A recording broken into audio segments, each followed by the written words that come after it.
Todo mundo conhece o Carnaval do Rio, né? Aquela explosão de cor, de som, de alegria que a gente vê na televisão. Mas e se por trás de tudo isso existia uma outra história? Uma história bem menos colorida, que envolve muito dinheiro, disputa de poder e até crime organizado. É exatamente essa história que a gente vai desvendar agora.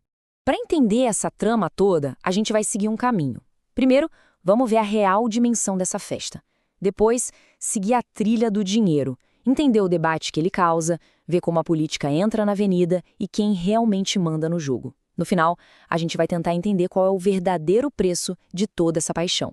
Então, vamos lá. Para começar, é fundamental entender que o carnaval é muito, mas muito mais do que só um desfile. É uma máquina gigantesca. Olha, essa frase resume tudo. Ela é o nosso ponto de partida e já dá a letra, né? Mostra que o brilho que a gente vê na Sapucaí esconde uma realidade bem mais complexa, onde os interesses em jogo são muito maiores do que simplesmente ganhar o título de campeã. É exatamente aí que a coisa fica séria, onde a cultura popular encontra o grande capital, a mídia e o poder. Bem, aí o carnaval deixa de ser só uma festa e se transforma num verdadeiro campo de disputa. E uma disputa de gente grande. E como em qualquer grande disputa, para entender o que está acontecendo, a gente precisa seguir a trilha do dinheiro. Vamos começar por aí, pela parte mais polêmica. 700 milhões de reais. Pensa nesse número. É o valor mínimo que saiu dos cofres públicos, do nosso dinheiro, para financiar a festa no Brasil inteiro. É um volume de dinheiro que já mostra o tamanho da aposta que o Estado faz no carnaval. Agora, se a gente olhar só para o Rio de Janeiro, para o coração da festa, esse número continua gigante.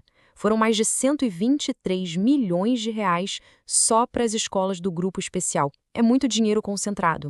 E o interessante é ver de onde vem essa grana. Não é só da prefeitura ou do Estado. Vem de todo mundo, governo federal, estadual e municipal.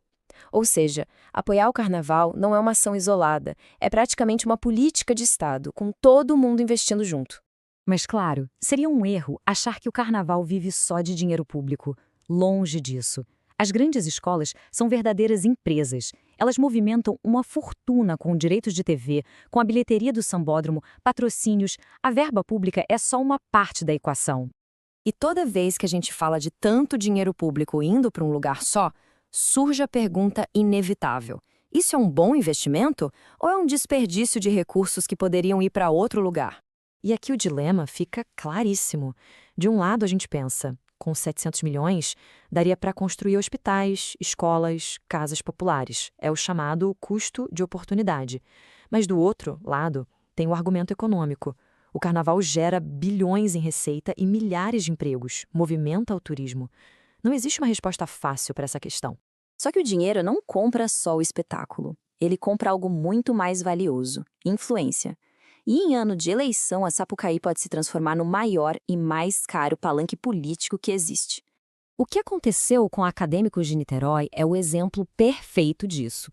Uma escola que recebeu dinheiro público fez um desfile que era uma homenagem direta ao presidente Lula. O presidente de honra da escola era do mesmo partido. O enredo atacava a oposição. Para muita gente, a fronteira entre arte e comício político foi completamente apagada ali. A análise do cientista político Fernando Schuller vai direto ao ponto. Ele chama isso de captura da festa pela política. E isso é perigoso, né? Porque é quando a cultura popular começa a ser usada como uma ferramenta de propaganda. E é importante dizer, isso não é um problema de um partido só.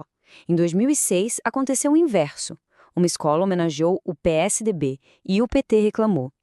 O ponto é que, nos dois casos, nada aconteceu. Ninguém foi punido. E isso abriu um precedente bem complicado, como se na Sapucaí as regras da política não valessem.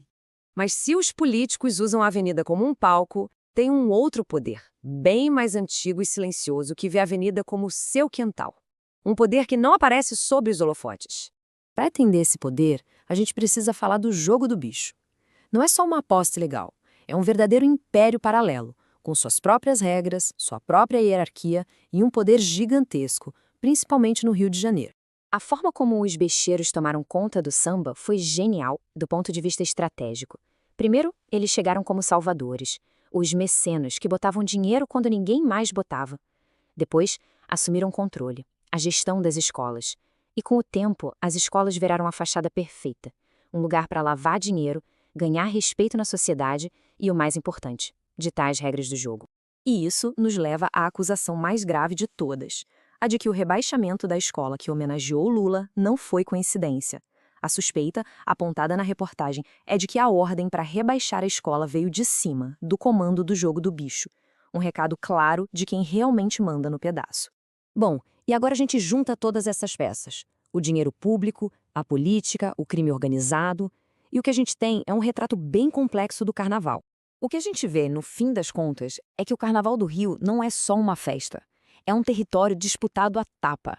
É o lugar onde a cultura de rua encontra uma indústria que move bilhões, onde o dinheiro público e a propaganda política desfilam juntos, e onde a arte precisa conviver com a sombra do crime organizado. É o Brasil com tudo de bom e de ruim concentrado na mesma avenida.